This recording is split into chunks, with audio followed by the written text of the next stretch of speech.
Start. जय हिंद दोस्तों, आइए आज आप लोगों को बताते हैं स्लोप के बारे में। तो स्लोप जो रिलेटेड है क्लास 11th से और कंपटीशन में भी एसएससी का सवाल है, तो दोनों विद्यार्थी इसे देख सकते हैं। तो सबसे पहले मैं बता दूं आपको कि ये एक्स एक्सिस है और ये वाई एक्सिस है, और इस पे जो है अगर कोई रेखा को ऐसे, जैसे ये एक्स एक्सिस है, इस पे कोई रेखा ऐसे खींचते हैं तो खींचने के साथ जो है ये एक्स एक्सिस के साथ दो तरीके के कोण बनाता है। एक तो यहां बनाता है और एक यहां बनाता है। तो एक्स एक्सिस के साथ जो क्लॉकवाइज में जो एंगल बनाएगा, जो एंगल क्लॉकवाइज में बनाएगा, क्लॉकवाइज का मतलब होता है कि घड़ी की दिशा में, ये इधर अगर घूम सकता है ये, तो देखो ई कोण बनेगा, और ये इधर घूमेगा तो ये कोण बनेगा। तो घड़ी की दिशा में जो घूमता है, जो कोण बनेगा एक्स एक्सिस के साथ, तो वही कोण को कहते हैं कि ये स्लोप है।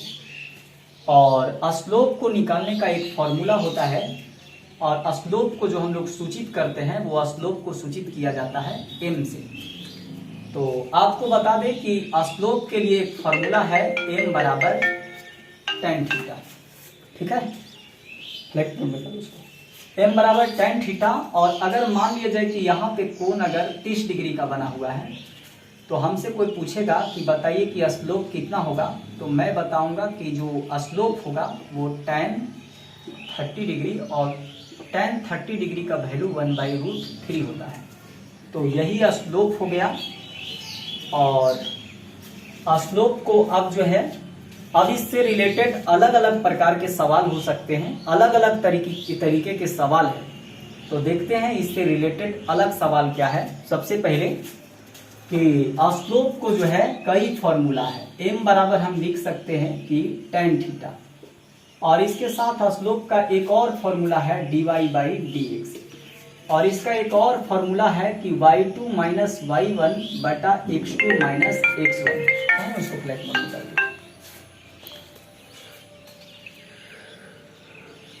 अब देखिए यहाँ पे आप इसको बदल बदल के इस फॉर्मूला को बना सकते हैं कि m बराबर एक बार लिख सकते हैं कि tan थीटा, और एक बार आप लिख सकते हैं कि m बराबर dy/dx। तो ये अलग फॉर्मूला हो गया। और एक बार आप लिख सकते हैं कि m बराबर y2 - y1 बटा x2 - x1। और यदि ऐसे नहीं लिखने का मर्जी हो तो आप जो है इसको इसके बराबर भी कर सकते हैं, यानी कहने का मतलब कि tan थीटा बराबर dy/dx। मोबाइल फेंक दो ने, चाहे तो फ्लाइट मोड में कर दो। बताओ, अब देखो यहाँ पे, अब यहाँ tan थीटा बराबर हम लिख सकते हैं कि tan थीटा बराबर y2 - y1 और बटा में x2 - x1।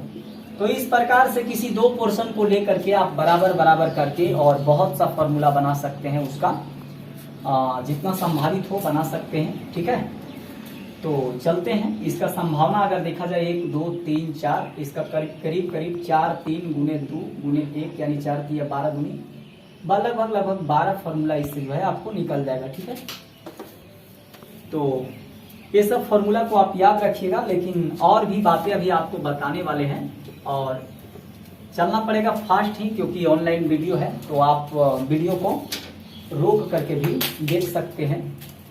ठीक है, नहीं मिला क्या? तो यहाँ पे देखिए, अगर मैं एक बात बताता हूं कि ये लाइन है, और लाइन का समीकरण कोऑर्डिनेट में होता क्या है, जैसे ax + by + c। ठीक है, और यहाँ पे आपको देखना है कि एक लाइन का समीकरण होता है जिसको बराबर में c बोलेंगे, और एक समतल का समीकरण होता है। तो समतल वाला छोड़ो, अभी समतल नहीं पढ़ना है, समतल 3D में पढ़ना आता है। तो यहाँ ax + by बराबर c है, और इसको हम एक बात कह सकते हैं कि यहाँ पे लिखा गया है ax + by + c।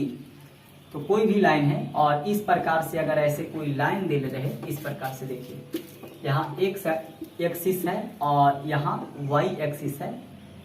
Here is x axis and here y axis, and given there is a equation of a line, the equation of line is 3x plus 4y equal to 6, then what will be the value of the slope? Slope का value क्या होगा? तो आपको बता दें कि slope का value एक समीकरण होता है किसी लाइन का, y बराबर mx प्लस सी, y बराबर mx प्लस सी। तो ये जो m होगा वही स्लोप हो जाएगा।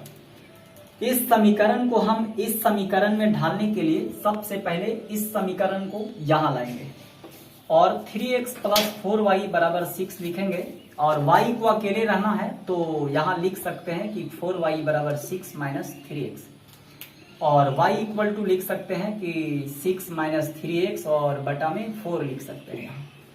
ठीक है, तो अब देखिए आप कि इसको अगर अलग अलग कर दे तो 6/4 हो जाएगा माइनस 3/4 इंटू एक्स और होगा क्या कि y बराबर यहाँ माइनस देखिए 3 दूनी 6 और 2 दूनी 4, माइनस में पहले ये 3/4x लिख लो और प्लस में ये वाला हो जाएगा 3/2।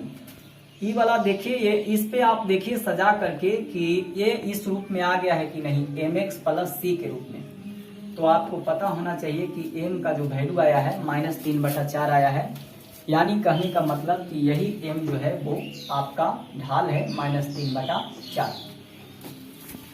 ये दूसरा टाइप का सवाल हो गया कि जब आपको लाइन का समीकरण दिल रहे, इस रेखा का समीकरण दिल रहे और तब ढाल कैसे निकाल सकते हैं ये आपको बता दिए। लेकिन हो सकता है कि यहाँ पे अभी दो चर वाला रैखिक समीकरण, equation of two variable, it is the equation of two variable, then equation of two variable given in question, then you can find the slope of any line by this method. And now I am going to explain you another types of equations that is also related to slope. यहाँ देखिए कि यहाँ पे एक line खींच रहे हैं और ये y है और ये y है, यहाँ x है और ये x। तो यहाँ पे कोई लाइन खींचा हुआ है और ये लाइन बराबर दिया गया है इस प्रकार से कि यहाँ पे x³ प्लस x² प्लस 4 ऐसे दिया गया है और तब आपसे पूछ दिया जाए कि बताइए कि स्लोप क्या होगा। तो ऐसे परिस्थिति में आपको डिफरेंशिएशन मेथड लगा देना पड़ेगा।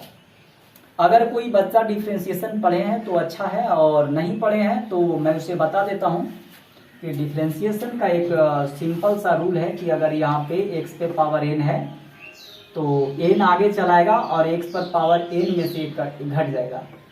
इसको सवाल में हम लोग प्रयोग भी करके देख लेते हैं। How can apply this rule in any question. यहाँ देखिए x पे पावर 5 देते हैं और 5 को आगे ले आते हैं, x पे पावर 4, यही डिफरेंशिएशन हो जाएगा।